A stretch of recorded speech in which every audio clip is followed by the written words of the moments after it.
నమస్కారం సార్. నమస్తే జనీత గారు. సో ఇప్పుడు మనకు వచ్చే ఇన్కంలో ఎంత ఇన్కమ్ వరకు మనం ఇన్కమ్ ట్యాక్స్ కట్టవలసిన అవసరం ఉండదు? 2,50,000 అని ఒక బేసిక్ ఎగ్జంప్షన్ లిమిట్, ఇది కామన్గా ఈ బెనిఫిట్ అందరికీ ఇచ్చిందండి government. Okay. So even 1 crore salary సంపాదించే వాళ్ళు కానీ 50 lakhs కానీ ఈవెన్ 10 lakhs సంపాదించే ఎవరైనా సరే కామన్గా అప్ టు 2.5 lakhs వరకు ట్యాక్స్ కట్టక్కర్లేదు. అంటే 10 lakhs సంపాదించేవాడు ఓన్లీ 7.5 lakhs మీద ట్యాక్స్ కడితే సరిపోద్ది. సో 1 crore సంపాదించేవాడు 97,50,000 మీద కడితే సరిపోద్ది. దీంతో పాటు ఇంకా అడిషనల్గా రీబేట్ బెనిఫిట్ అని, రీబేట్ అనేది స్మాల్ ట్యాక్స్ పేయర్స్కి అడిషనల్ బెనిఫిట్ ఇస్తుంది government. So for example me salary ఒక 7 lakhs అనుకోండి.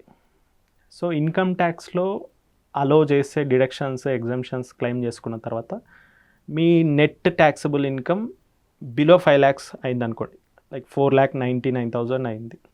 సో అప్పుడు మీరు 1 rupee కూడా ట్యాక్స్ కట్టక్కర్లేదు. ఫస్ట్ 2.5 వరకు ఎలాగూ కట్టక్కర్లేదు. ఆ రిమైనింగ్ 2.5 మీద రీబేట్ ఇస్తుంది గవర్నమెంట్. సో ఫైనల్గా ఎవరైనా స్మాల్ ట్యాక్స్ పేయర్స్ అంటే below 5 lakhs net taxable income ఉన్న వాళ్ళు, so they need not pay single rupee also as income tax. Okay, thank you sir.